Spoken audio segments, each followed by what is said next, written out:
Night or good evening, and welcome to the Human Rights Commission regular meeting. And today's Monday, March 10.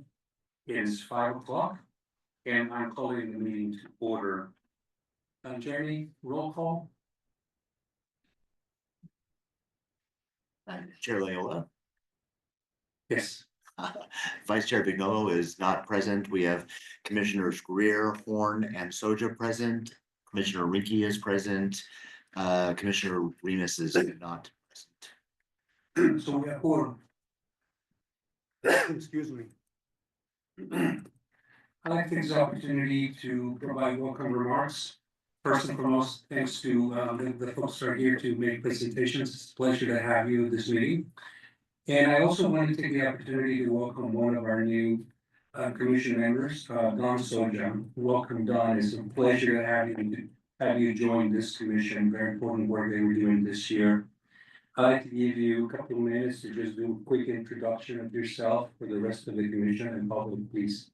You can just tell us a little bit about your background. That would be great. First of all, I'm very honored to be here. My name is Donald Soja. I've lived in the Palm Springs area for over 18 years full-time. I've been visiting here since 1970. So I've seen the growth and changes throughout the years. I have been very active in volunteering within the city. I was a citizen on patrol for Palm Springs for 6 years. I volunteered at our animal shelter. I have volunteered at our LGBT plus center. And I also volunteer on Saturdays at our Methodist church feeding the homeless. So I feel that I bring a lot of knowledge and experience, and I'm very honored again to be here this evening and to share my knowledge with everybody in the city. Thank you. Thank you, Don, and again, welcome. We're very, very excited that you have joined this commission. And we have a packed agenda. We do have a very important agenda today. And the fact that we got quorum is very, very, I'm happy as well, happy thing. Because we're gonna enter some very important discussions. And today, what I would love for every commissioner to walk away with is the importance of the work that we're doing in every single front, but also the importance of the work that we're doing to update the municipal code. This is an incredible opportunity. And I want each and every one of us to recognize what an important milestone it is that we're being, given the opportunity to revise the code, which doesn't happen. And engage with that part of the work that this commission is doing. This is going to become one of the most important things that we can do in our legacy for this particular working group and for future commissioners who might join this commission as well. So I want us to really think about that as we engage in that part of the agenda. And with that, I'd like to move to item number 4, which is the acceptance of the agenda as it stands. Do I have a motion to accept the agenda as it stands? So we Commissioner Greer and a second by Commissioner Rankin. Any additional comments or discussion on the agenda as it stands? If not, let's take a vote to accept the agenda. You can say hi or raise your hand. Aye. So it passes. The agenda has been accepted. And now we move to the happy part of the meeting, which is presentations. And the first presentation is going to be conducted by members of the LGBTQ Community Center of the Desert. We have with us Lex Ortega, who is Director of Community Programs, and Mike Thompson, who is the Center CEO. We welcome both, and please move forward. Would it be good if I move somewhere? Or? You're fine. I'm actually going to stay seated back. I just want to do a quick hello. I'm Mike Thompson. I'm Mike Thompson. I'm the CEO of the LGBTQ Community Center of the Desert. It's a privilege to be in front of you this evening. We appreciate the invitation to present.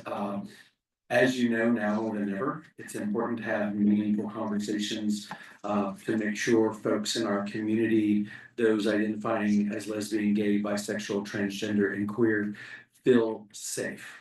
The reason many people move to this valley, to this city specifically, And we appreciate the opportunity to share with you our ideas, how we can be a voice on behalf of and provide channels through which people can feel safe and comfortable living in this place that we celebrate. So again, thank you. It's my privilege to introduce a member of our staff and a trusted colleague and dear friend of mine, Lex Ortega, who is the Director of Community Programs in our Palm Springs site. Lex. Hi, all. Thank you so much for having us. As Mike mentioned, my name is Lex Ortega. I use they, them pronouns. I'm the Director of Community Programs at the center that we call lovingly here in Palm Springs. Just a little bit about me. I was born and raised in Palm Springs. I was educated in this community, and it is a privilege to be able to work in this community that shaped me. Also individually as a resident, well, now a return resident because I had to move away for a year because it was too expensive here.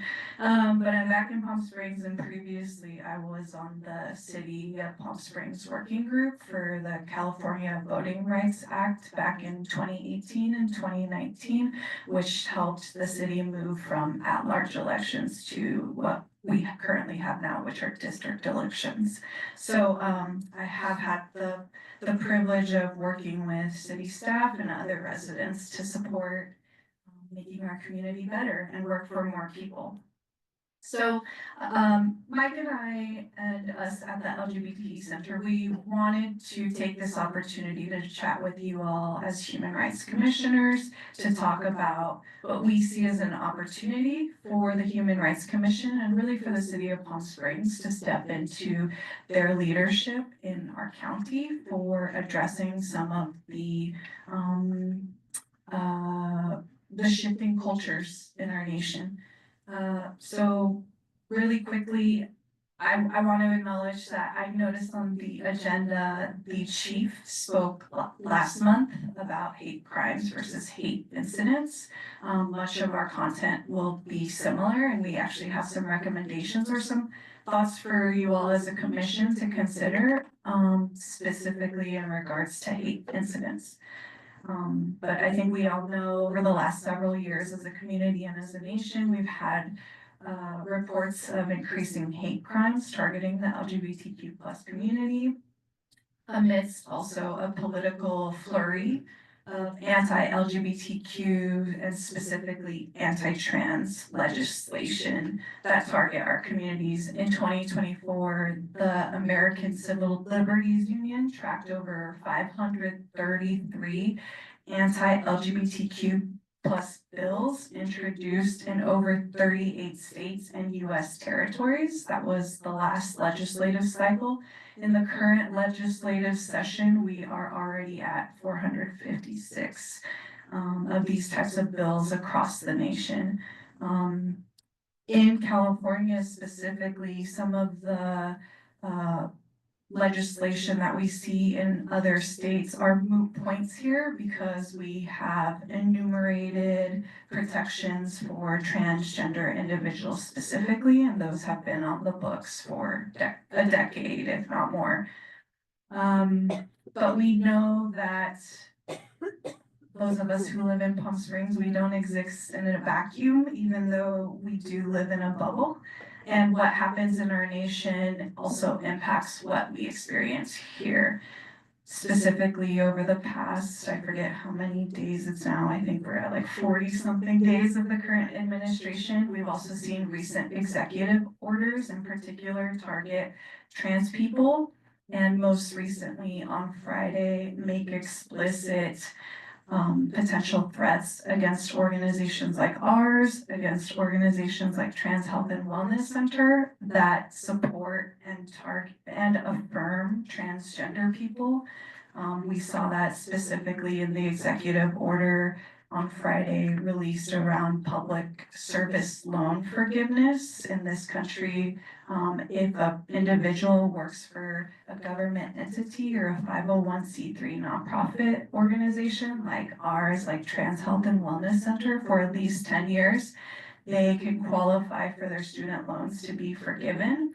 This executive order explicitly calls out organizations like ours that provide affirming care for trans people as being specifically potentially excluded from laws like this. That just came through the pike on Friday.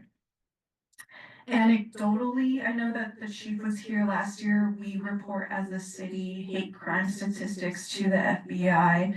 The police department does an incredible job of ensuring when those are reported that we do what we can to ensure that those statistics come to light. And there is a nuance with hate incidents, as you all learned last month. So anecdotally at the center, we have certainly seen a rise in folks sharing experiences of hate incidents. In part, we believe due to the rising rhetoric against marginalized communities, like immigrants, transgender people, drag queens, as well as racial discrimination. And as you all learned last month, there are different reporting standards, really different official channels that can happen when it comes to hate crimes versus hate incidents. So just me alone as an individual, these are a few incidents that I've heard through my role at the center. A gay Asian couple in Palm Springs who were called slurs and language that we consider tropes for walking next to a local preschool in downtown city of Palm Springs. A gay man being called a slur while filling up at his gas station at Tower Market at Indian and San Rafael.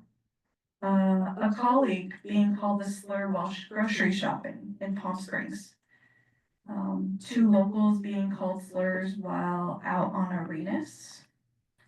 And I heard reports from one of our front desk leaders last week who had received a call from someone who called the center asking for support because their experience of reporting a hate incident wasn't being taken seriously by the law enforcement agency that they were reporting to. I did not speak to this person myself.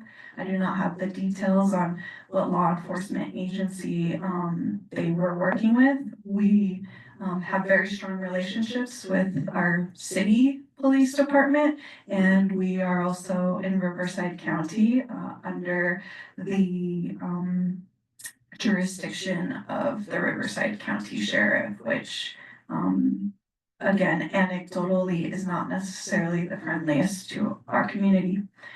So we believe that a thorough tracking of hate incidents specifically before they become hate crimes can help us better understand community sentiment and behaviors before they eventually escalate to crimes. While these are not crimes, we understand that these are not necessarily things that can be prosecuted. We know that these hate incidents do have a negative impact on mental health for individuals who are already in marginalized communities like our own, based on common knowledge and accepted knowledge and behavioral health, like the minority stress theory. This also contributes to an increased community fear, a lack of a sense of safety and belonging, in particular because many of these incidents happen in isolation. They don't often happen in larger groups. So we want to put our mission into action, which is helping LGBTQ people along their way in our community. And specifically, we have a strategic initiative of ending isolation and loneliness, which is really to say increasing social connectedness and increasing our sense of belonging. So we believe that this commission is in a unique position to raise awareness and be a part of improving reporting. I didn't get a chance to watch the entire meeting yet, so perhaps this was part of your conversation. If so, I apologize. I brought this poster, and I'll make sure that it's online as well. This is an example of statewide work that is already happening to address the lack of data when it comes to reporting of hate incidents specifically. As you discussed last week with Chief Mills, we know that there is an underreporting likely of hate crimes and hate incidents. We know that there are barriers to access support.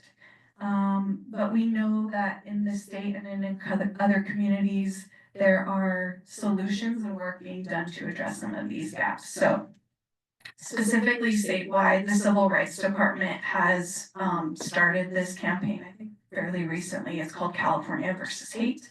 They have an anonymous online reporting tool where folks can report both hate crimes and hate incidents. They will refer hate crimes specifically to local law enforcement agencies, but hate incidents, they're still working out what they're going to be doing with the data. They certainly will report on it. We have a contact with the Civil Rights Department for the state of California. They're hoping to do some work with UC Berkeley's Possibility Lab on reporting some of these data points for trends. But I think there's a unique opportunity for the commission to consider reaching out to the state Civil Rights Department. As you all know, the commission currently does have an online form specifically for complaints of discrimination. So this is when folks are discriminated by businesses, they're discriminated in housing, employment. Hate incidents are different, right? These are experiences of slurs or other types of language typically used to sort of attack an individual just with their words. So there is potentially an opportunity for the commission to make sure that there is a Palm Springs specific one, or make sure that there's a public awareness campaign where the public knows that there is a safe place to report, particularly if some of those barriers come into play for members of our community, like if there's undocumented individuals who are afraid of going to police, like if there are folks who have had previous negative experiences with law enforcement and they possibly want to avoid law enforcement, but there's a place where they can continue to make sure that their experience is recorded. The other great thing about California versus Hate is that they provide these materials in a templated form. So there is a possibility for either the commission or possibly staff to go on to their website and produce elements that are already sort of created, and instead of it saying California, have it say Palm Springs. Palm Springs is for everyone. Specifically, when I talked to our contact at the Civil Rights Department, they already have partnerships in place with 211 county organizations and networks. In the brief research that I did for today, I did not see the same level of partnership with the Riverside County 211. I think for our city, there is a unique position for you all and this city to possibly approach the county of Riverside and determine if there's additional resources or additional visibility that the county could play as a leader in ensuring that hate incidents are reported and that individuals in our community know that hate is not welcome in our city, and I would hope certainly our county. The center is here and ready and willing to support the work of the commission in whatever makes sense. In one of my goals in the work that the Civil Rights Department for the state is already doing is on that reporting form, which is very, very extensive. Folks can indicate if they would be like to be connected to organizations to help address some of the trauma that might happen from these incidents. And so the center, Trans Health and Wellness Center, other 211 affiliated organizations, I think can play a really strong role if there's a visitor here or a resident here who has an experience, reports this experience, let's say anonymously. Maybe they don't know where to go. Maybe they've had bad experiences with law enforcement. And then that form submission triggers a referral to a local agency where, hey, let's meet up at coffee, or hey, come to the LGBT center, and you're gonna be met with someone who's in your community, who will use the right language in describing your lived experience, and who can affirm your experience and then make sure that you're connected to community. I've done a lot of talking. Are there questions that you all have, things that you were hoping to hear from me today? So we'll open to questions from commissioners for Lex. I have a question for you. You know, since our municipalities between Rancho, Palm Desert, Desert Hot Springs, they're they're so closely tied. People migrate and come back and forth. Is there collaboration going on with some of the other cities of the valley? Yeah, that's a great question. Our name is the LGBTQ Community Center of the Desert, and we take that name quite seriously, which means for us, we know that LGBTQ people don't only live, work, and reside in Palm Springs. We reside, live, and work in all of the other, in total 9 cities in our Coachella Valley, as well as the unincorporated communities.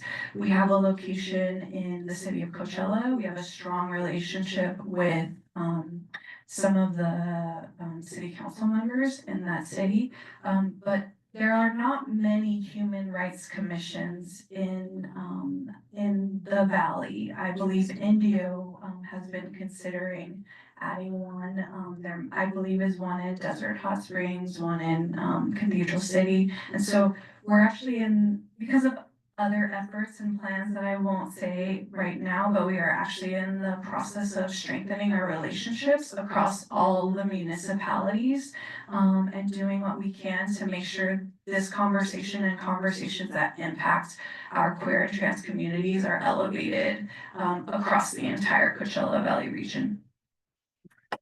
Yeah. First of all, I'd like to say that I've known Lex for many years now, and I applaud you for your involvement and your commitment to the LGBTQ community. You're totally committed, you're outstanding, and I thank you for being here this evening. Thanks, Don. And right back at you. Appreciate your support, and glad to see you sitting at this table. Commissioners? So, for me, what I'm hearing is that you're encouraging us as a let's say as a middleman between you and council, because we serve at the pleasure of council. So, if we could, you know, gather our thoughts and perhaps try to figure out how we can integrate your wishes to the council. Yes, specifically for staff, LA County and I believe Orange County are 2 specific examples where there's a stronger integration on the 211 level between some of the hate reporting work that is happening statewide to vehicles like 211 that actually connect individuals to resources and community organizations. And as I mentioned, I didn't get a sense of that from the Riverside County 211 site. And I believe the city could potentially leverage its power and position in terms of how this issue impacts our residents. And yes. So 211 is the phone number to call? Yes, and there is also an online website where folks can search for resources. Any other comments, questions? Lex, thank you so much for that wonderful presentation. We really are very excited to work alongside with you, and we'll bring these issues to city through our channels. But I also want to commend the work that you do to continue to build a sense of belonging that our community so much desperately needs. And then helping us help others connect with the right resources when these types of incidents happen. So we'll do whatever we can in our power, and as we engage with the work of the municipal code, this is a perfect example of the language that the code needs to integrate. You start to see the importance of really bringing some of these things to be bold. So we're going to continue to work together, and it's a pleasure again talking to you, and thank you, Mike. And Lex and everyone for the work that you do. I have one request, if you could send maybe to Jeremy a bullet pointed list of some specifics. You've listed a lot of opportunities, but if we could have those in a bullet point so we can work and maybe have an operational team or an operational plan. Certainly, yeah. And then I just want to add that I want to thank you all for coming here. We have been looking for a purpose, and this is quite important. So we appreciate it. Yeah. Thank you so much. Thank you for the work. Yes, yes. Good work. And now we have Tommy from the Transgender Health and Wellness Center. Welcome, Tommy.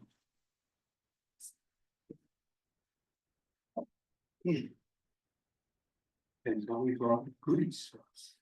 I brought you goodies. Briberies, I guess, is what. My name is Tom Clinton, and I am the CEO and founder of the Transgender Health and Wellness Centers. So just a little bit about me before we get started, so you know a little about my background. I had the privilege of serving underneath George W. Bush on creating the Prison Rape Elimination Act policies to protect LGBT people from sexual violence when they're detained and incarcerated. And I had the honors of having my hands in the Joe Biden's LGBT health rollout, which has been rolled back. But hopefully one day that will go into work. So I've worked in advocacy, and I've also worked in policy, and I'm known for being very wild and outspoken. So that seems to be one of my character traits, or can be one of my flaws, depending on who it is. The Transgender Health and Wellness Center was founded in 2018 in Cathedral City. It was founded on only $10,000 and a lot of stress, and then we grew, and we are now in Palm Springs, across from the Palm Springs High School. And we now have 6 locations throughout Southern California. We have our headquarters, which is across from Palm Springs High School. We have the Marsha P. Johnson LGBT Youth Drop-In Center below us that works with the schools. And then we just opened the Healing Rainbows, which is the LGBT focused social services across the street by the police department and the courthouse, which we deal with predominantly LGBT folks that are victims of domestic violence and sexual assault, and other individuals that we help there. I have 2 locations in Riverside and 1 location in San Diego. I have about 54 employees and about 12 interns with mental health with our free mental health program. So we started with 10,000, and we now have about a $3.5 million budget, and we continue to grow. Hopefully we'll continue to grow with the new president. And so we face a lot of challenges. In 2024, we had over 11,000 calendar visits for services, and we did another about 796 new enrollments for services. Our youngest is a year and a half old, and our oldest is 74. So we have a wide spectrum of individuals we serve. We don't only serve the trans community, though that's a predominant population that we do serve. If other folks come in that need our help, we're there to help them. And so I brought you some goodies here, just some pamphlets to give you a little bit of ideas about what we do. The population of the trans community in Inland Empire is about 27,000, and there's probably well over 3,300 in the Coachella Valley alone. We probably have about 8,000 or 9,000 in our database, and so it's quite a few that we have. One of the purposes of trans people is to blend in, so we're not really seen as quote trans. We're just blending in and living our lives, and unfortunately, in our new political climate, we're not allowed to do that anymore. I was one of the lucky ones to get my passport changed before the laws went into effect, because I am privileged to go out of the country a lot and work with all different types of countries. In fact, I just got back from Medellin, Colombia, and the mayor's office has its eyes on us and is saying, can I implement some of these things that they're doing over there for my LGBT community there? So I got to work with them on that and some of the issues on trans-related issues and domestic violence and sexual assault that's occurring over there. So, then I go in April to Pakistan. So I get to go all over the world, and I would have been stopped from doing that good work if I would have waited on renewing my passport. It is, in the trans community, it's not uncommon, especially around fall when I start putting on the annual Transgender Day remembrance. I usually get at least one death threat. Usually decapitation or something very gruesome. I get those things. It's not uncommon, and we've seen a rise in violence, especially in Riverside County. It's been a lot of rise in violence in Palm Springs as far as domestic violence and sexual assault. People are quite ashamed to bring it up and talk about it. So we allow them to have confidentiality, and part of our rehousing program that we have is we'll pay up to 6 months of their rent. And basically allow them to get on their feet somewhere else away from the perpetrator. And allow them to live with dignity and respect, to keep that confidential, and they get on their feet, they get a job, they get in place, we help them with all that, their clothing, their housing items down to dishes. And so we get to do all those things for them and help them get back on their feet and live a healthy, productive life. That now is a threat with our lovely president. In fact, to tell you a little bit about the story here, we were just granted funding from the Riverside County to deal with LGBTQ homeless youth and human trafficking. And it was frozen or rejected, or frozen, however you want to call it. Then it was unfrozen, and now it's put on review again. And so this is what's the tennis ball effect that's going on with us on a lot of things. So it's unfortunate that this is part of what we're dealing with, but we can only deal with what we can and move things forward.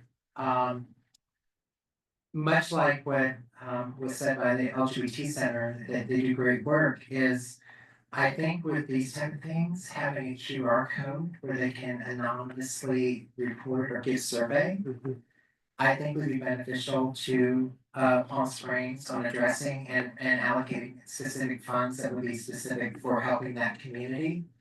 I think that would be extremely important so that people don't feel ashamed, as they often are when they're victims. Often a victim that is of domestic violence or sexual assault from the LGBT community spends half the time educating the individual who's reporting, instead of taking the time to grieve and give their information. And to use an example, we have, I jokingly say this, next door we have an Australian lesbian. So, and she's very outspoken Australian, was recently a part of a hate crime that occurred up in High Desert, and she recently moved out here. Even when the police were when she was reporting it to police, the way that they were carving the wording was to beat around it being a hate crime, although they even threatened her, they even stamped flattened her tires, calling her derogatory names to her partner. She recently moved down here to Palm Springs to do that. So we have to be very careful and cautious on how the reporting effect goes. One of the things that I am informed, and I have not been able to look at the policies, I've just been informed of this, is that domestic violence is perceived as two partners, intimate partners in a space, and that's not really accurate. It can be two people living in the same space.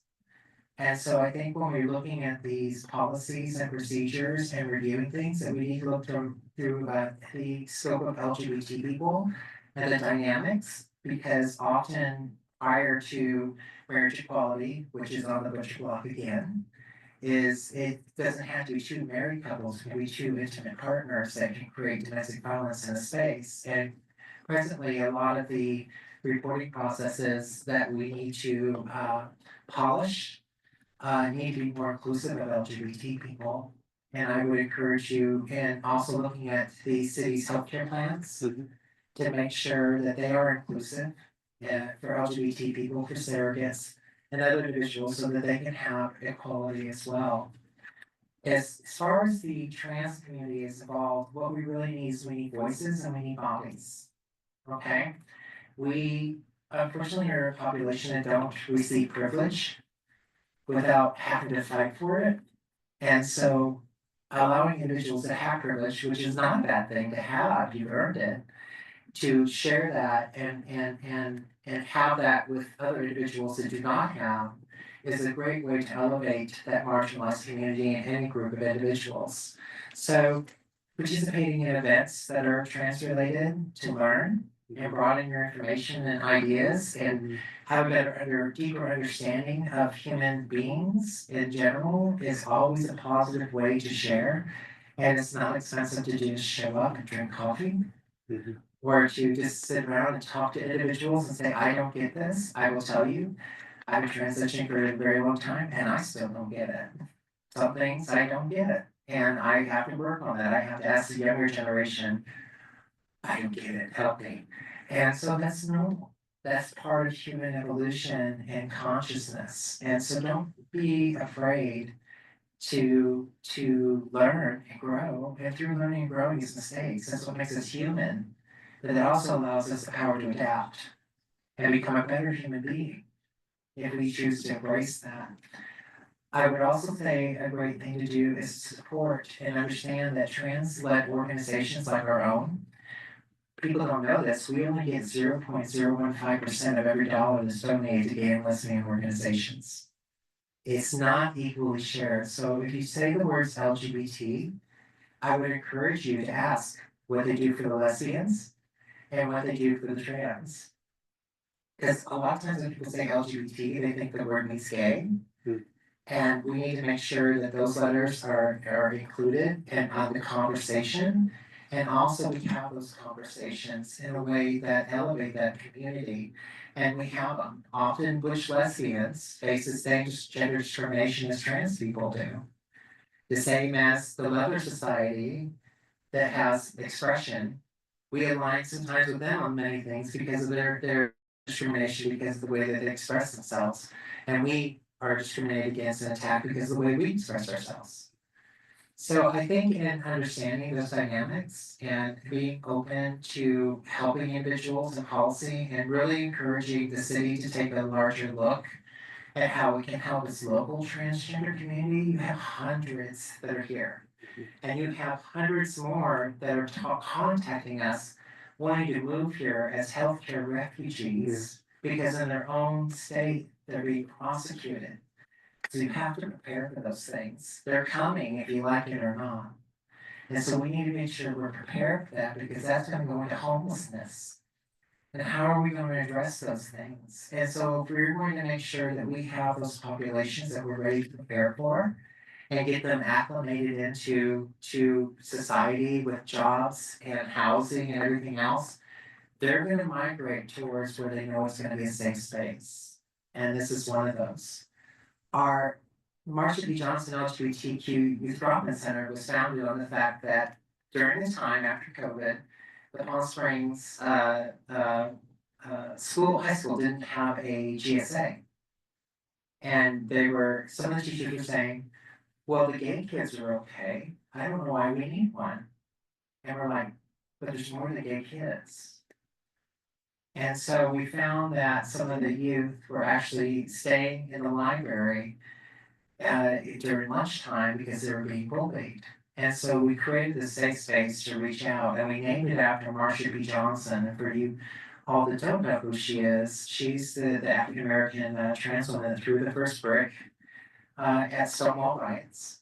And we offer all sorts of services there. In fact, we just had a young black queer kid. The parents were not buying them clothes; they were wearing pajamas to school and being picked on. So we did a clothing run to help them have clothing and get a helmet for them to ride their bike and get shoes that fit. They sent me pictures of the bottom of the soles that fallen off of these shoes. Because you know kids they're like puppies, they tear up everything. And you gotta buy more of it. And so the work that we do over there, we don't really promote it, we don't want it to be seen, we just want it to be felt.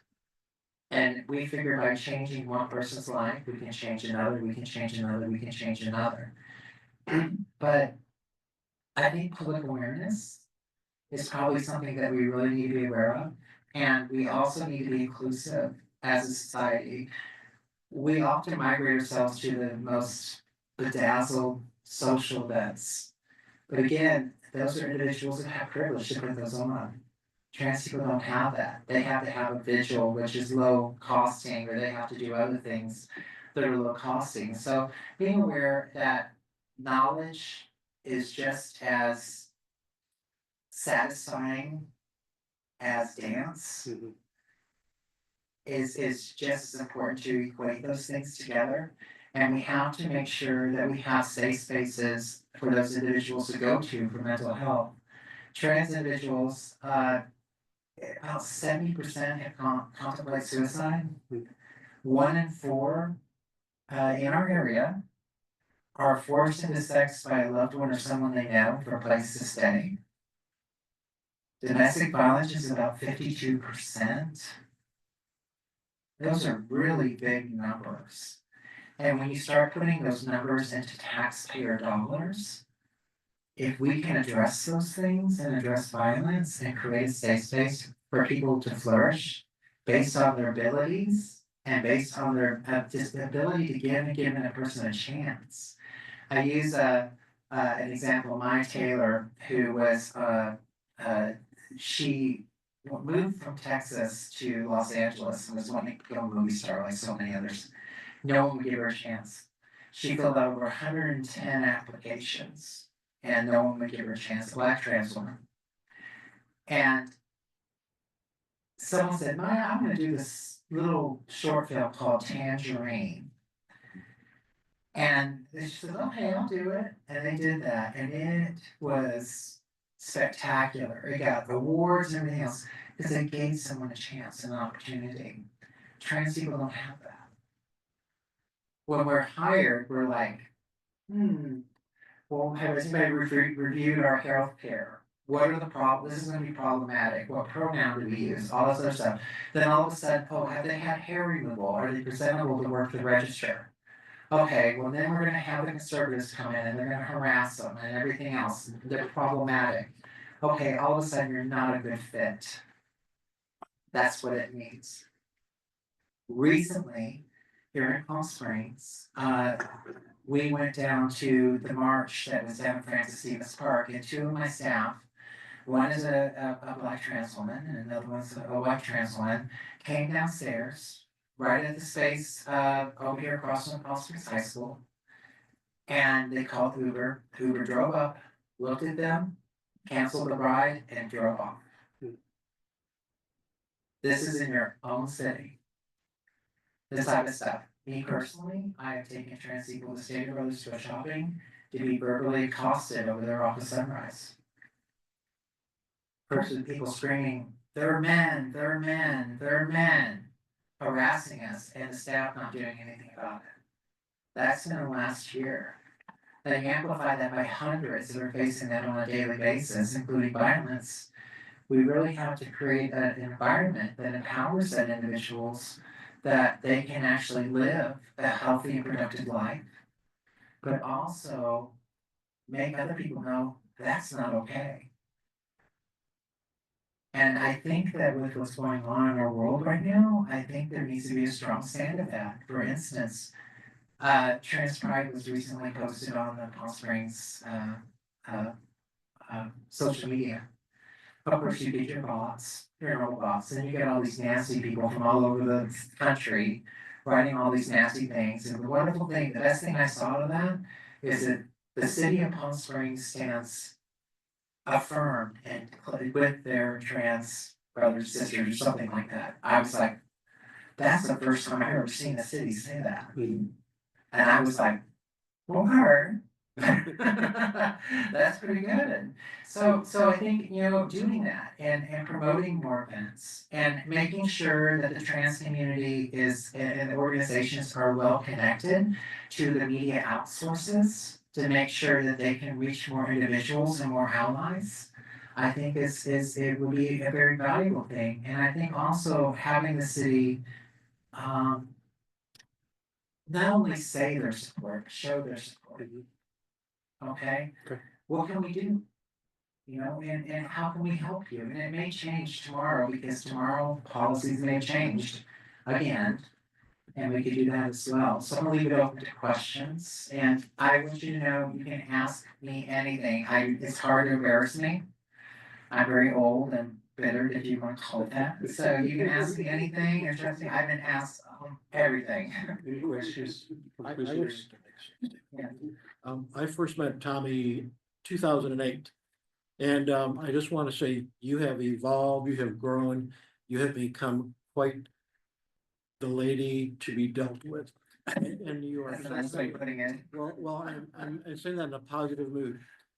You have so much knowledge, obviously, and I would, speaking for myself, I would like to be more educated about the trans community so I can better understand it.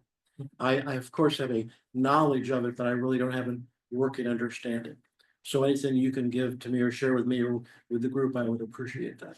Well, tomorrow is Trans Tuesdays at Trixie Motel, where we about between 30 and 50 trans people come once a month to socialize. And we always invite our cisgender allies, and it is a place to meet and connect and just get to know. It's not really a place where you would want to have really in-depth conversations like over coffee. We have been muling working at the Palm Springs Libraries is living books and trying to get the right people to do that in situations that might turn combative has been problematic, but that might be a first step, and it's free. I can get you the information on that, and we have 2 events coming up. We have Trans Pride. When is that? Trans Pride is March 29th. There you go. And then we have our annual fundraiser for the Domestic Violence Sexual Assault Program. Something I did leave out of that I should point in there is we also help trans LGBTQ youth. So often you have a family member that's supportive and one's not. So if the parent comes to us that wants to leave the other parent, the other husband or wife, or whatever it might be, we'll help move them into an affirming environment for the children. And we'll do that. We'll pay the rent up to 6 months. Get them on their feet. So we do that for the kids as well. It's not only adults, but also for the kids and the parents that want to leave the situation that's toxic for their child. Because we know that the high rate of suicide with them is extremely high with LGBTQ youth. And again, it's not only trans, if it's a rainbow baby, we're there. That's what I like to call them, rainbow babies, because they're still trying to figure out where they fit and things and stuff. So those are 2 things there that you can participate in, and then the monthly get together that we have, and you're also welcome to bring individuals out. When you're mentioning you had one commissioner back out, I just texted Renee, said, Renee, you want to join a commission? She goes, I might be interested, so you need to reach out to her. So, I think that would be your first known trans person if you get a trans person. Tommy, one question with regard to your monthly get-togethers. Where do they take place? At the Trixie Motel, I believe they're at 6 p.m. I will double check to make sure. With so many locations and people now, I can't be honest, I can't keep up with all of it anymore. I have to rely on people to do that for me. But and so you can do that. You can just come out and say, hey, we're here for you. And I think that building that bridge and letting the trans community build some trust to let them know that that people are there to support them, I think would be very valuable as far as solidarity and the same purpose. Ovi, thank you so much. I just had one question. You mentioned the age from 1.5 years to 74. I'm just curious about the 1.5 year. Is it a baby, obviously? So how does that fit into the trans, or is it the baby of a trans? So funny thing is, when you're 1.5 years, you whine and complain. When you're 74, you whine and complain. Just so you know. No, it's actually a woman that was, she decided to have the baby. And so we put her in housing, and we don't know what the baby is. Okay. We just take care of the baby, and actually worked with the police department to get all the baby goods. So all the police were bringing their baby goods over, so old baby goods to the place, which got loaded up like Toys R Us. Good face. Yeah. Good I'd be interested in asking where does your funding come from? So we do, medical billing. We're actually one of the very few. No, we're not an FQHC. We're actually one of the very few, translate community clinics in California. I think we're number 3. In the entire state, and so we actually are credentialed with Medi-Cal. Oh, And so we accept Medi-Cal billing for services, and then we also accept government funding and state funding. So we have probably like, I'm guessing about 3 to 4 state grants going currently, and we have, I think, 2 or 3 HUD federal grants going, presently. That's what we do it with, but predominantly our majority is through Medi-Cal billing. For all different types of services like community health workers, mental health, social services, like medical. Tommy, thank you so much for the wonderful presentation and sharing this wealth of information with us. And, I encourage every single commissioner to really take all of this and to definitely consider joining some of these events. Education is a very important piece of this commission. And so we'll figure out ways to help you, amplify the importance of keeping our trans community safe, creating these safe spaces. It definitely through the work of the city, it's something that we certainly want to continue to work on. But yes, thank you so much, and thank you for the goodies. Just one last thing, just so you know, if you have anyone who's Spanish speaking, this tells them this is for individuals that may have ICE or search and seizures, and it reminds the person of their rights not to search and seize without permission. I have them in English, but mostly in Spanish. So if you know anyone who wants them, we'll leave them here, and you can just let them put them on their doors. Thank All you right, so much. thank for you. that. Thank you so much. Yes. So we're gonna move on to the next item in the agenda, which is the approval of minutes. And this is for the approval of the meeting minutes that took place on February the 10th, 2025. Do I have a motion to approve those minutes as they presented to us? So Commissioner Soja, there's a motion and then Jerry seconds. These are his words, so he can probably do that. You read them, but you weren't here. No, I'll make them up. Okay, wonderful. So we have a motion and a second. Any further discussion on this? If none, please raise your hand and say aye to approve the minutes. Hi. Okay. Great. We had no public comments, right? That was submitted? No additional public comments. No additional public comments. So next, let's go into the new business, which is item 8. And we're gonna start with the community service awards, the work that Commissioner Rinke and Commissioner Horn put in front of us for consideration. So I'm gonna open it up to both of you to provide us a brief overview. And then we'll open up to discussion by the commissioners. And if there's any discussion or additional comments. So either one of you can just give us a brief intro of the work. As I know it's a very important work. We haven't had an opportunity to read it, but go ahead, Commissioner Rinke. I think the objective was to streamline the system of how we evaluate, how the commission evaluates the community service awards. And we were looking for a scoring system that would standardize our approach, easing of implementation, optimizing the staff and commissioners' time, and acknowledging that the commissioners make recommendations to the city council, who will be the final decision makers in the awards. The point system is noted below about the candidate. The candidate would have an introductory paragraph describing what the statement of goals and objectives, providing a description or resume of the activities over the previous 1 to 3 years.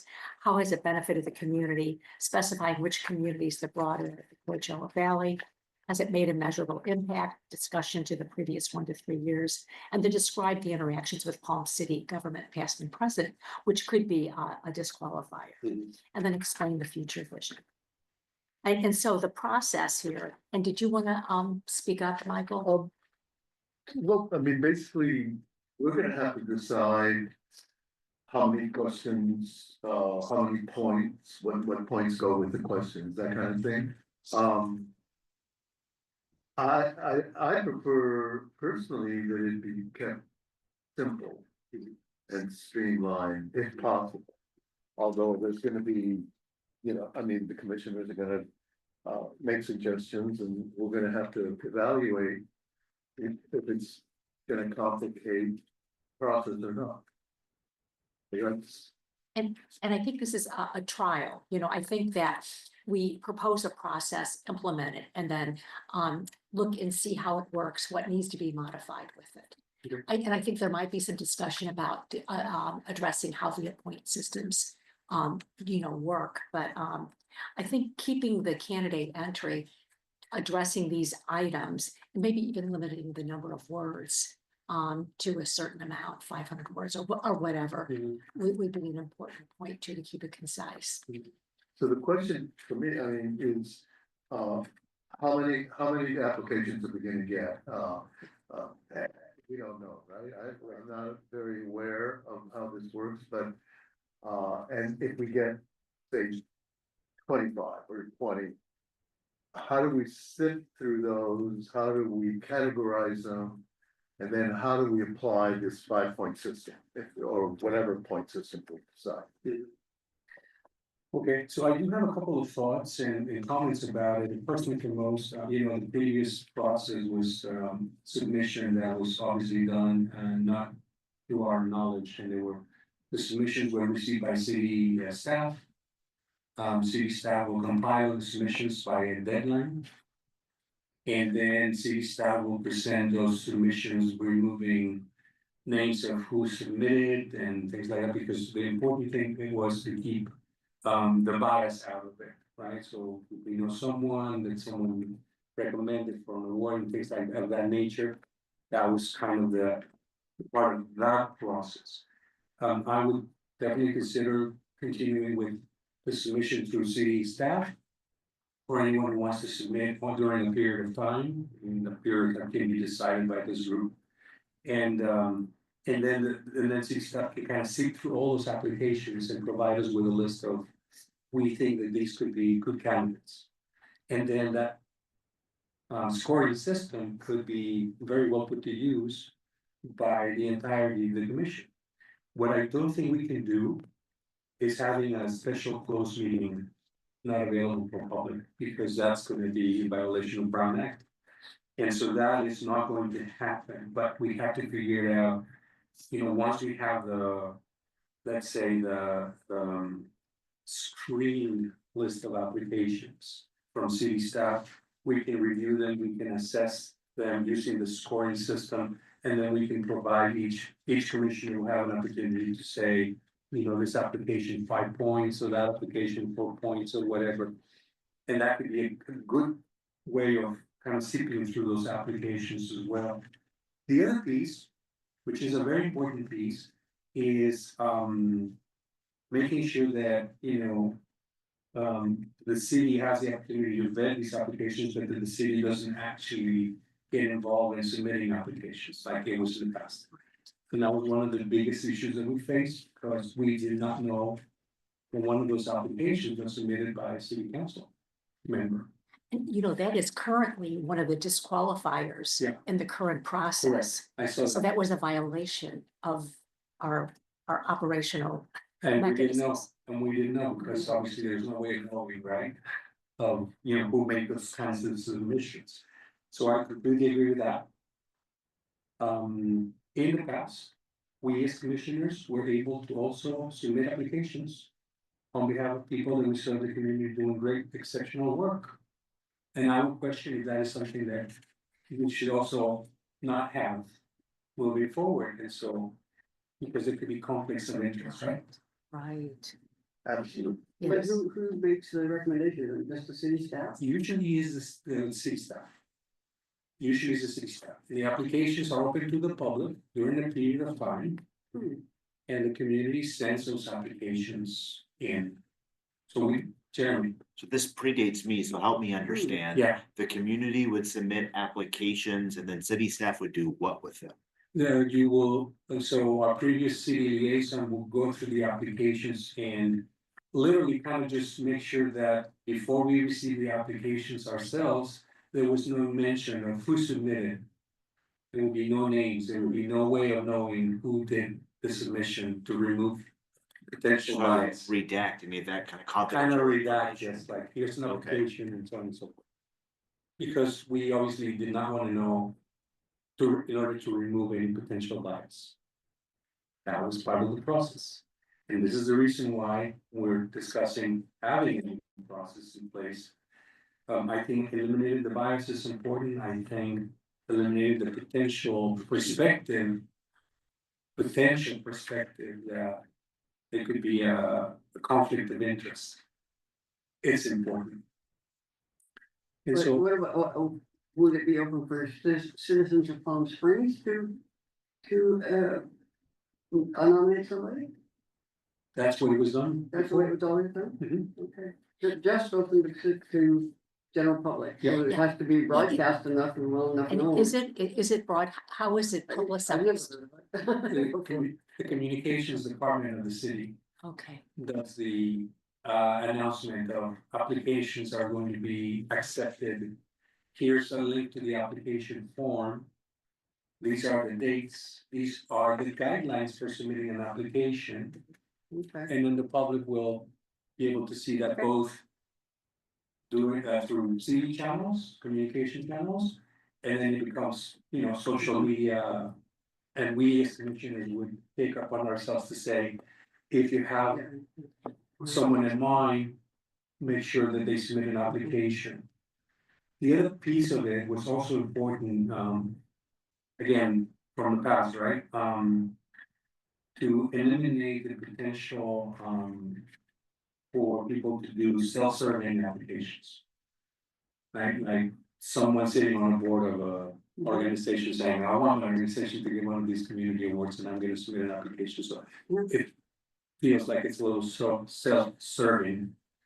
well, I think what we had thought about was that the members of the commission couldn't, and traditionally we couldn't nominate, and we couldn't, if we served on specific boards, that we couldn't nominate those particular boards. But it seems to me if there's a lot of screening that goes on at the city liaison level, then why would, and we would disqualify ourselves as a judge if we had some contact with these organizations. Why couldn't we see who they were? What would be the value of keeping them on, if we're limiting our bias up front and we're very honest, right? That's what we do. We just took your privilege, your pledge about being a commissioner, that we could see who it is submitting. I'd like to put that for discussion. Absolutely. Absolutely, this is part of the No, discussion. I think you have a very good point there, because there are, as long as we are very strict in improving ourselves when it's to eliminate any form of prejudice or whatever. Yeah. But I think that we might eliminate a lot of people that way, both as members of the community that actually deserve recognition, because most of us are very active on a lot of different things in the community. And I think that that's really not fair to eliminate them all if any of our fingers are in any of those. Lots at all. But maybe I think if you're a board member, Mhm. I think that's what you had described before, and it's in our previous process. You wouldn't, it wouldn't be kosher to nominate, an organization where Because you. we would get applications that literally tell you, I am, part of the board of directors or something, and I'm submitting this application, and so. That was like immediately red flag, right? It's like, this is totally self-serving. But this is a very important point that you're introducing, and it should be part of the discussion. Yes, Bob. I'd like to see us be very transparent about this. Sure. I'd like to see it be publicized to the public so that it's just not a small group of people making the nominations, but the public has a chance to do it also. And I would also like to see the application form not to be too extensive, to get it down to maybe in each category, not more than 200 words, instead of a lifelong biography. Condense it down so we see the facts. And I think we need to be able to prove the facts also. Okay, I have a couple of points. One is, do we want to still continue with the task force, Carlotta and I, or whoever, whatever commissioner wants to, be on this task force to sort of organize everything to present to the commission.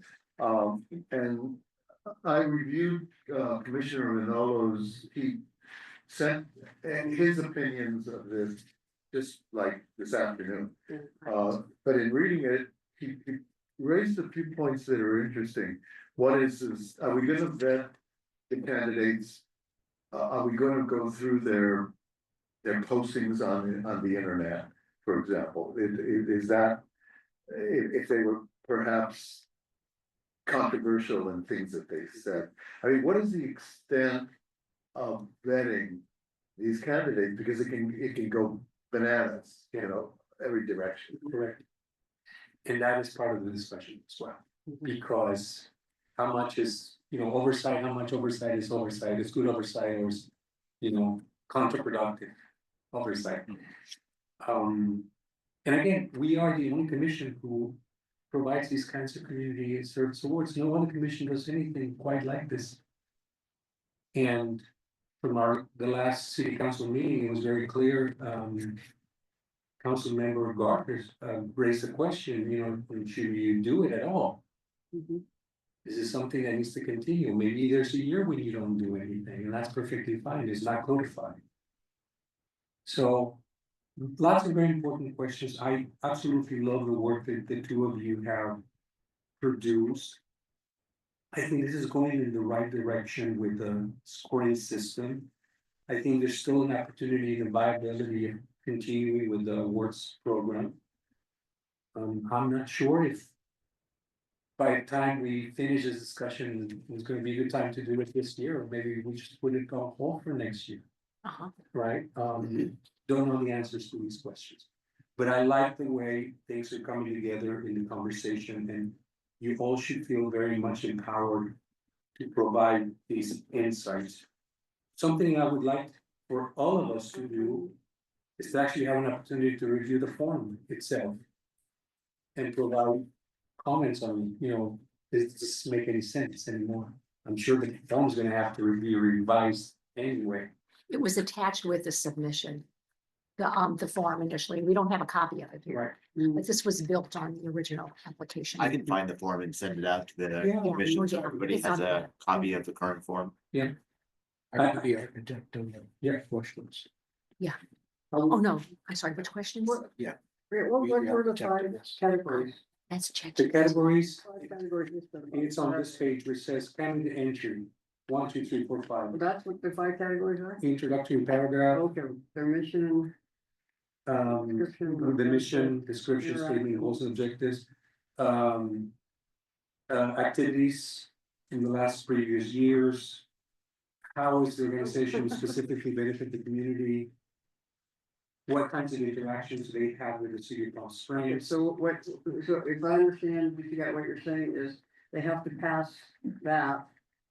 And then, but what we're looking for is more of the criteria of I think this was, what, that was submitted by, David, I believe, ChatGPT. Yeah. piece For the state of California. but these are the things we're looking for in awarding. Is that what we're saying? I think a So combination. this is like the qualifier for the entry, and then this is like what we're looking for the award. Components of it, we haven't really discussed that particular Yeah, document, yeah. 'Cause I think The that's ChatGPT important. document. And I can see a combination of these two working together, so refining more what the process, the submissions, the score system, how much oversight is good enough oversight versus are we gonna go and rabbit hole looking at the social media? I mean, I don't have the time, and I don't know if you guys have the time to start looking at social I think media. that's getting, Yeah, right. This is not the Academy Awards. For the public, this is not the Academy Awards. So we don't wanna wind up where we were here. so- No. Would you be giving as a commission, would we be giving the task force? What we should do next, like, give us direction, Okay. whoever's on the task force, say, okay, why don't you come back with. This and this and this, so we can work on it without, getting confused. Okay. Right. So one thing I love, this first thing is for everyone to be able to look at the form and then make recommendations from the form, but also. for the two of you who are already working as the task force, would be to combine both the candidate entry 5 scoring system points and coming up with a recommendation that introduces the criteria and makes the criteria and the scoring system kind of work together. Can you give me that again? So this Combine, combine the criteria, the 7 points on the criteria with the candidate entry 5 points on your review. And see if you can come up with what that scoring system might look like. I wanna just mention something. This is the Human Rights Commission Community Service Award from the state of California. But I think it's important to look at metrics that have been generated locally by the nonprofit. What have they done for Palm Springs? What does that look like? Mhm. And you know, this is leadership collaboration. I mean, I think these are very abstract and you know, more theoretical. I mean, we can try to form an amalgam of this somehow into it, that they meet one of these criteria. But I think it's really important is their service to Palm Springs in some tangible measure. That is an important one that is missing here, because some of these organizations might not be entirely here, but they serve members of our community. And it's the impact on the community of Palm Springs that is a very important component. Right? And broader Coachella Valley. Yes, Yeah. Okay.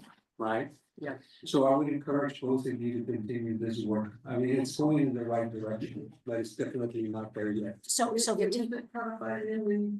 It's not gonna fight. So it's not, okay. It's so not we codified. don't need to do it this year, okay. You know, So to recap what you've said, so we're going to look at, everybody is going to look at the document now on file and put their comments, and then you and I and whoever else we can't have more than 3 we people. have to be two. We have to be two. Yeah. Then we can look at those items and then look at the criteria from the state of California. Maybe be more specific about the, okay, Okay, And just as a reminder, Mayor said that in his comments in the last council meeting, if you haven't watched the video for that meeting, I encourage you to watch it, because there's a lot of really great content there from council. And remember, we work at the direction of council, so we have to follow that direction. And his point of view was, this doesn't need to be codified. This is something that was part of the processes and procedures document that existed and that we as commission revised, if you all recall last year. And it is viewed that it needed to continue to be part of the processes and procedures, but not codified. Again, because we're the only commission that does this, no other commission does. Jeremy, is it possible to get I don't know if I can punch up the council meeting, I don't even know where to go with that.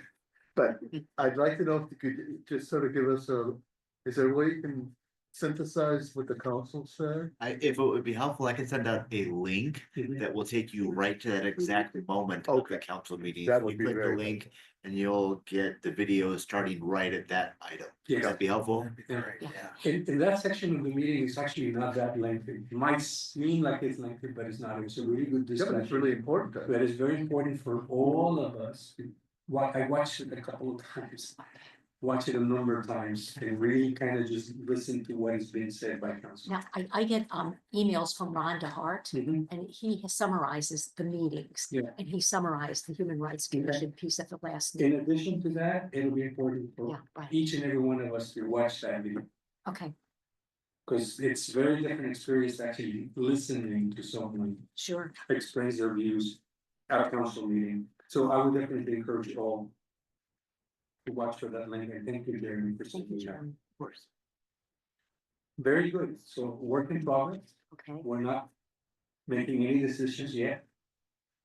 And so I encourage you to continue to work. on it. you mentioned that you thought about maybe holding off awarding a community service recognition. It's possible?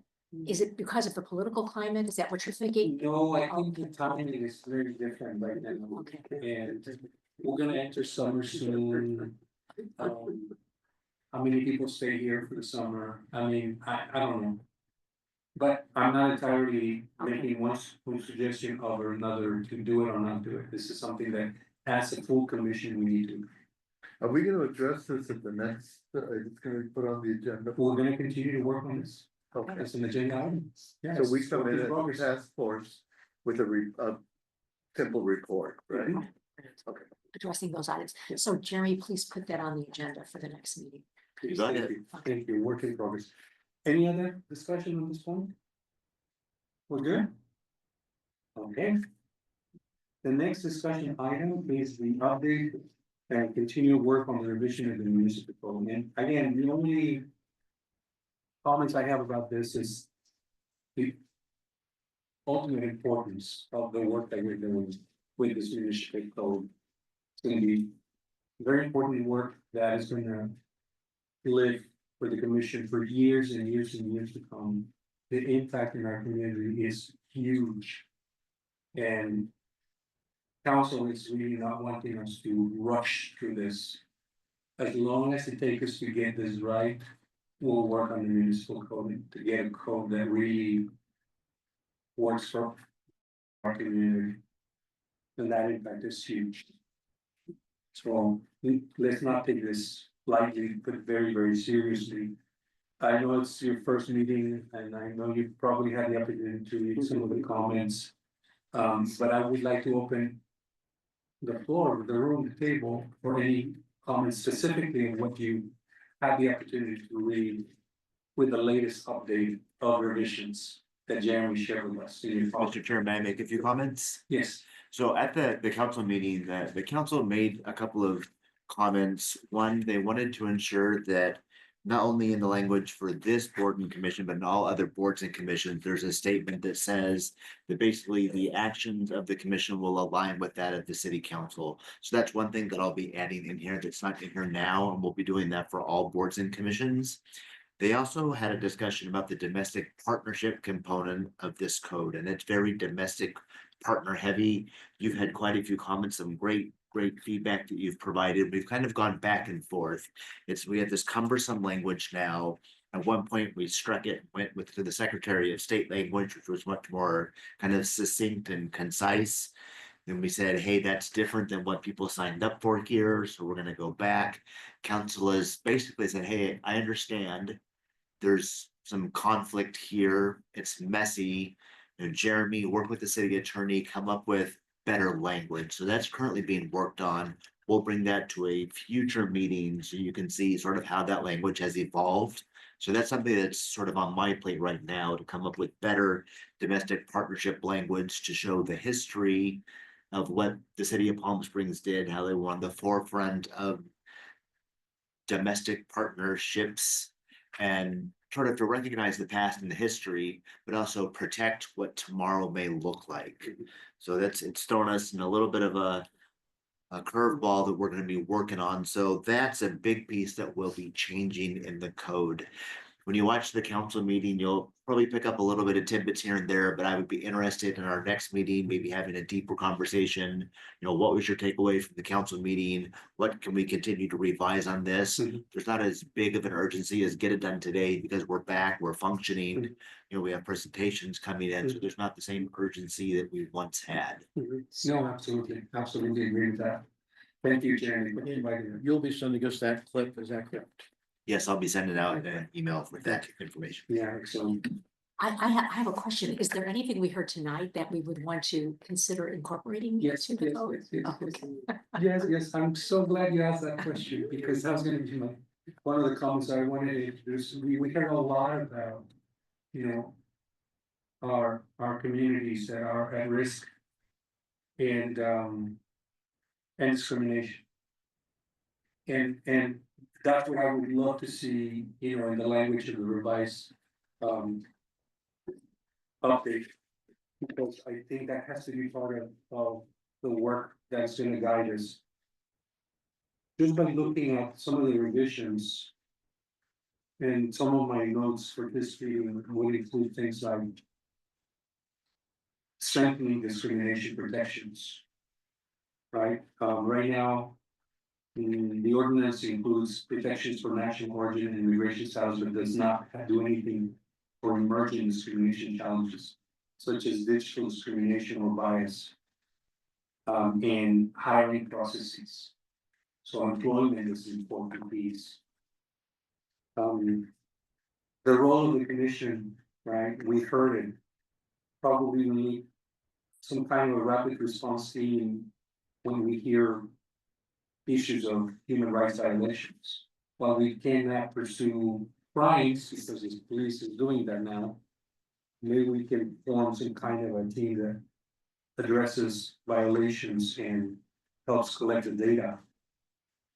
The domestic partnership piece is a huge one, and it's a very important one, because right now, the ordinance preserves the registration and the rights, but does not fully address the evolving needs of non-marital partnership in areas such as healthcare. We've heard healthcare a couple of times, housing, and state planning for domestic partners. So that's an important piece.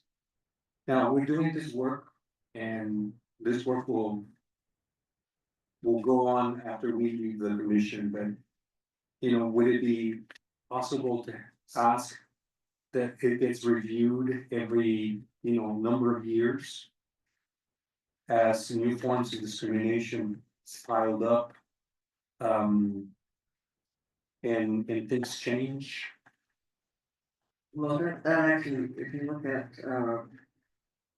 section C is really what we're really looking at, what we really should focus on, because, but it does talk about emerging and change and looking at issues, resolving issues with rise with change, so I think we have to be careful not to be too specific, we want to be enough so that this is a living document, it can live for the next 30 years, as this That's exactly. And I completely agree with you, and we could be bold, obviously, this is a work in progress, and we have the guidance of city. And also of the city attorney, because the language is important. Some languages are very obscure, like support vulnerable community members. What does that mean? That could mean many things. Now, is that a good thing? We want to keep it so it means 100 different things, so it can be argued that way, or do we want to try to qualify it? Or, you know, that's the kind of question I think we need Beth, to where really do be you see focusing. that?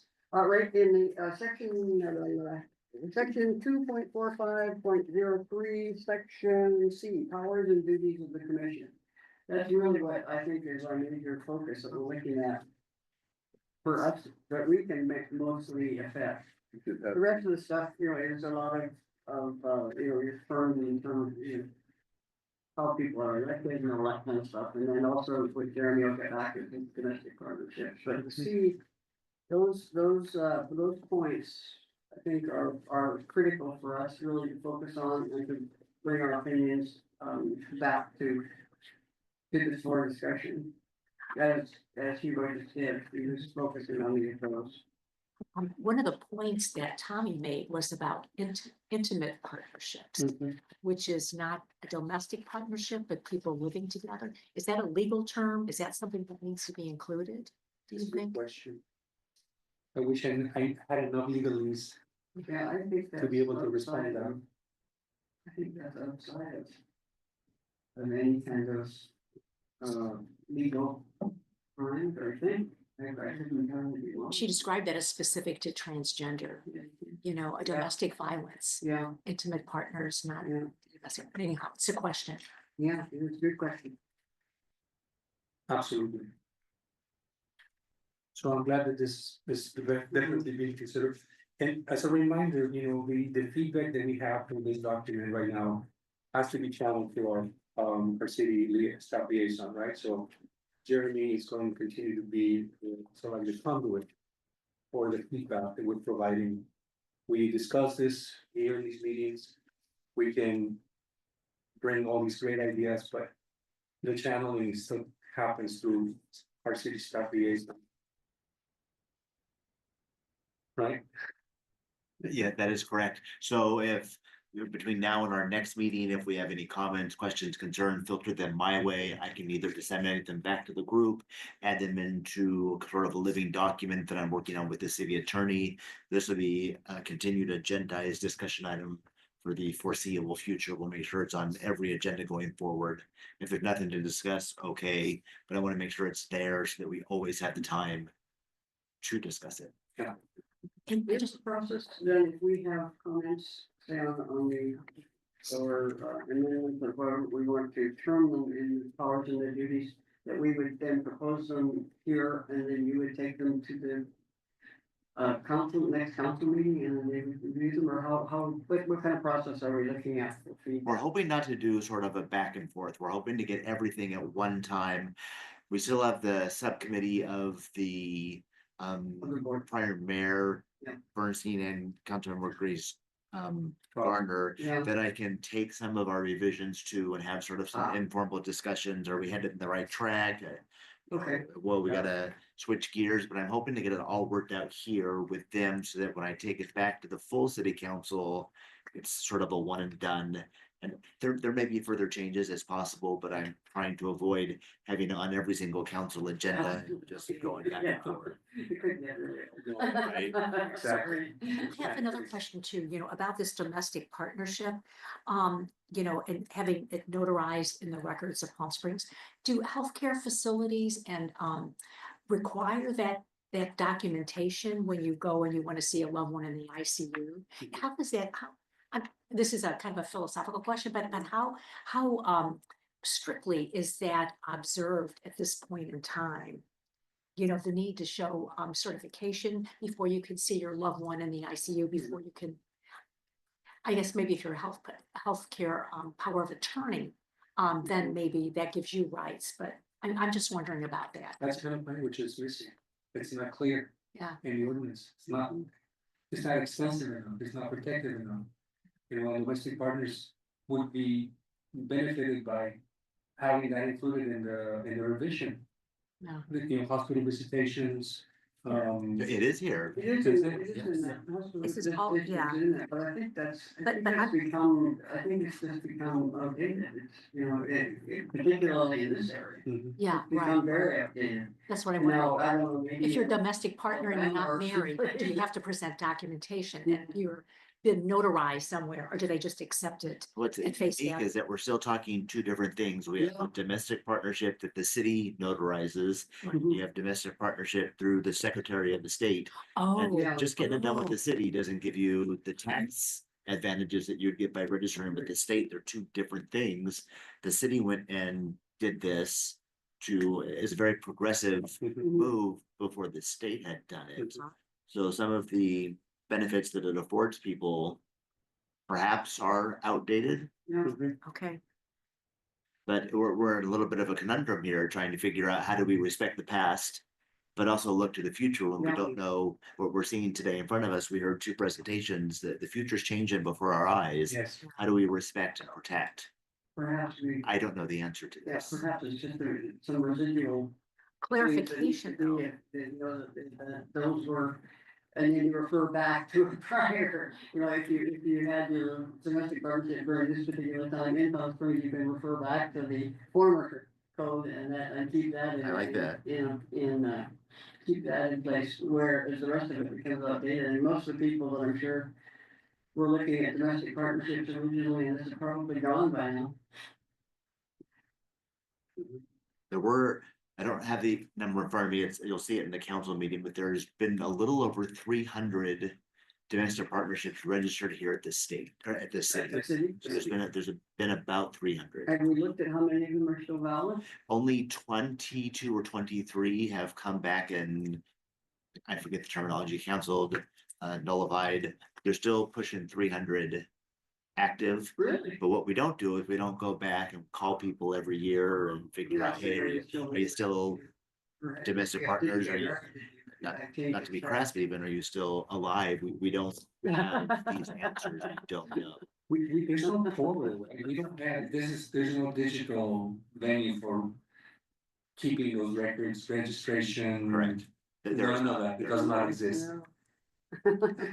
AI, answer to everything. But the bias on AI and then obviously the digital privacy issues. So we just gotta be very careful with this stuff with AI.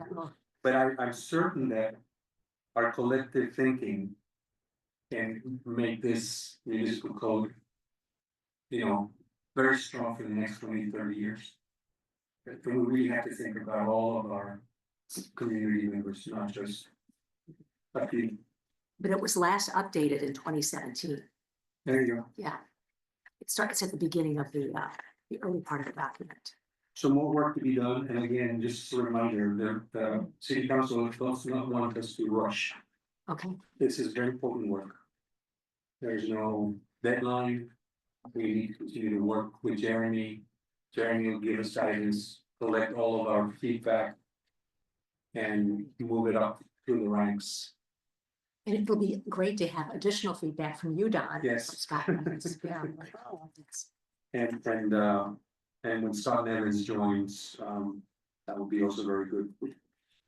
All right, any further comments on this? I have a quick question for Jeremy.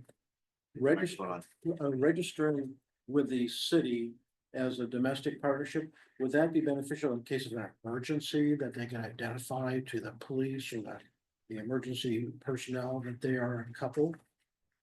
The police, I will ask the police chief and get you a response, but it's my understanding that today the police are not contacting the clerk to say, hey, give me a list of names that are in your registry for active policing. I think the answer is no, but I will double check. Thank you. Very good. Okay. So last piece of the meeting, we are going to talk a little bit about the calendar for the next month and a half, 2 months. I have in my notes. We were just told that tomorrow there's a trans youth event. If any one of you is available to go to that event, I encourage you to please consider doing it. Tracy Motel, I think she said, right? That happens tomorrow. 3/11. Then. On March the 22nd, we have the 1 PS picnic. And if I recall correctly from our last meeting, Commissioner Rinke and Vice Chair Mignolo decided they will be taking the table. Right. But all of us are welcome to join the event, say hello. It's a great community event if you haven't been. It's fantastic. Route Doherty Park? It's at Rooftop Park, yeah. On the 22nd of March, and you don't need to register because the commission goes with other areas of the city. And we'll have our table, we'll have the tent. And the importance of just talking to folks about the commission. It's a great community event. I Saturday helped organize the very first picnic. There you go. Oh, wow. It's a very important community affair. The turnout's wonderful. So that happens on the 22nd of March. Is there a time? It usually starts around 11 o'clock 11 to 2 usually. 11 to 2. and it goes to 2 o'clock. They serve food, they give you a ticket for food. There's music, people bring their dogs with costumes, and it's just a beautiful springtime. Community booths everywhere with very informative information. Cool. So definitely consider doing that, and it's on weekends, so. March 29 is Trans Pride. I don't have the details. I heard talk about that. But another important event, Is and that we have a little, is that a parade? Trans Pride? it's at the pavilion, Palm Springs Pavilion. You know where the baseball field is, Right, behind the library. and the swim pool. And something, yeah. So again, if you're available, consider joining that event. When you go to these events, Don, if you already have your badge, you can just put it on. And go behind the commission and talk to folks. And it's engagement. So I have that for March 29. Everyone is welcome to join. And then We need a For April. presentation, we need a presentation topic for. we need presentation. Yes, thank you. All right. I think. I believe that Vice Chair will reach out to Equality California, but I don't know that we have received the confirmation yet. From Equality California. Yeah, I've been trying to, get hold of the defamation too, and I have not yet contacted them, but Okay, I will hopefully. okay. If if I do, I could contact you. That would be. Okay. Remember, in I'm one, finding among the temple and the rabbis, they really don't feel a need to dress them, which is kind of nice. That's like really a good thing. one or two presentations, we can handle two, but one is great. Yeah, we probably should do one, because as I say, Yeah. right now we're at 6:30, and I thought we were gonna do 5, so we got out earlier. We're finishing good. We're finishing strong. I have in my notes, ACLU, that's a very important organization that we should reach. And Jeremy, maybe I can coordinate with you, because I think this invitation could very well be from the city. Okay. Because this is a national organization, obviously, a very important one. And, You know, I think the young lady that was mentioned, the 211, I don't know how much the commission is aware of the 211 program, and that might be something that we want to bring to the fore. I believe it's run by the United Way now. I know I was in on the ground floor on that one long time ago. We've gone through the office on aging, and they didn't do a very good job. I believe that the United Way picked it up, but it is a very important resource that people do not know about. And it's for non-life threatening problems, so you don't dial 911, you dial 211 to get help. And it might be something that we want to have, absolutely have representatives talk about, and how it is being implemented in Coachella Valley. do you have any context there? I don't, but I probably could, probably find out through the, office on aging. They would probably know what the contact is. I'll give them a call, see if I can find out a contact there. It might be something we want to put at some future time for, so we're aware of it. So we're it's moving about on. awareness and learning. Absolutely. That's the other organization, the State of California, California Against Hate. We could also think about inviting them to give us a presentation, even if it's by Zoom, it's fine. What about DAP Health? Is that too huge of an organization to have them present to us what they're, I mean, they're doing a lot, they're providing housing, for LGBTQ plus people, homeless people who are afforded by that. Bev, did you have an opinion or? Oh, I know DAB really well, so as far Oh, as yeah. I'm concerned, I don't really need to know anymore about David and his group, but they are, and everybody should be aware of all the things that they do offer, because they have been housing for years and they're expanding. Of course, now that AIDS is becoming more and more controllable, and they really think in the near future it will be curable. They have determined that they need to expand into all medical services, and they have achieved the status of a really strong FQHC, which means a federally qualified health clinic, and what that means is they get 100% reimbursement, and people don't have to have any insurance at all. So it's a very important safety net. What they did is, I'm part of the Women of Impact Committee on that group. They acquired Borrego Health, Yeah. which was like 30,000 people, a lot of women and children. Mhm. So now a lot of these are maybe undocumented Mhm. farm workers in the Borrego and Mhm. Edsa area. So they can talk about that as well, how they're Okay. trying to expand female Yeah, services. the Borrego FQs. acquisition is huge, and it's really changes the tone entirely. Well, we can maybe ask them to address. that. Absolutely. I Okay. think that's a great I have suggestion. connections It's a good too. idea. Yeah. Okay, Okay. now, when you make these contacts, and if you're kind of getting there to get it confirmed, please communicate that to Jeremy and CC me.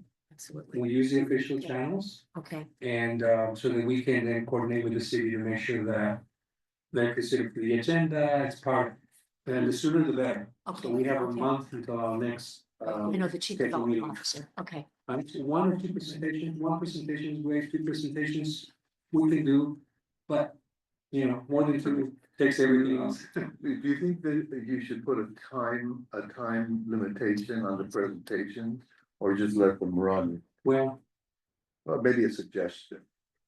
but they usually know that they're granted like 15 minutes, but I told both individuals today to keep it 15 or less. Okay. So is that good time? Do you want it a little shorter? Were you comfortable with how it went? We just need a 15 timer. to 20 sounds good. Because we're always gonna have an opportunity to talk to them. That's true, So that's it's true. presentation plus engagement for the commission. And if we keep each presentation with engagement and questions, more than 30 minutes, then that's okay. Then we're here. Okay, this is good, this is good. I wanna thank you all for. I have a question. Yes. MJ. Regarding follow-up on these two presentations. Mhm. What they were suggesting is some kind of a method to address, violent, aside from the police. Working with the city as an alternate, and I know we discussed this and the council said, just send it to the police. But, what they're asking is that there's a way that the city could develop some kind of a reporting that doesn't go to the police, because that's an issue. So actually, my question is, do we do any follow-up from these presentations? So the question for the city would go through Jeremy. But follow up, one of the things that I proposed in our last meeting would be to. At some point in the year, and I was thinking the fall, but at some point in the year, we have a town hall. Where these organizations participate, and it's entirely open to the public. For folks to join, bring their questions, their concerns. And then for these organizations to have an opportunity to provide answers, provide resources. I think that's a very viable type of event, community event, a town hall, where we bring everyone together and we're kind of building towards that. So I think that's one piece. The other piece, and that's something I wanted to recommend, was to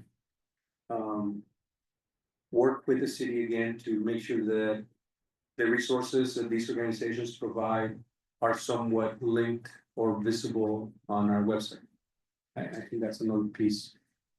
Where we can it's not a registry, it's not a directory, but it's some kind of, if you have this problem, you can contact this organization. Should we ask, for example, ask the LGBT Center to submit something like that, or who would develop that? Who will develop any kind of content for our website? Yeah, We work with city, with Jeremy, okay. we work with the city. Okay, I'll, because I'm gonna be meeting with Mike Thompson, just to sort of hash out what this all was. And I guess we'll see, right? How this fits into anything. But the town hall is a good, thank you for that. Yeah. I'd like to add that one PS, which is 55 neighborhood organizations. I've been attending that as a human rights commissioner. David Vignolo is actually a neighborhood chair. But that's a place that we can speak up, we can advocate, we can give a presentation, we can advocate for specific issues, asking to be on the agenda. So and that's tomorrow, that's the Tuesday after our Human Rights Commission meeting. So anyhow, that keep that on top of mind. Okay. All right. Well, so I'm ready to adjourn the meeting. I don't know if anyone has any additional questions. I'll need a motion to adjourn. I move. So move. I'm second. And Commissioner Soja is seconding that. So, and the third, and everyone in favor, take a vote. PS1. So we're going to adjourn to a regular meeting scheduled Monday, April 14, 2025, and we're doing this at 5 o'clock, yes. Thank you all. Thank you all. Okay. Nice to meet everybody. Thank you so much for your kindness. Appreciate it. I look forward to many more. Thank meetings. When it was the Golden Kingdom. Take your goodies. Really? That was a long time ago, wasn't it? Jeremy, very nice meeting you. Thank you. Yeah, it goes back to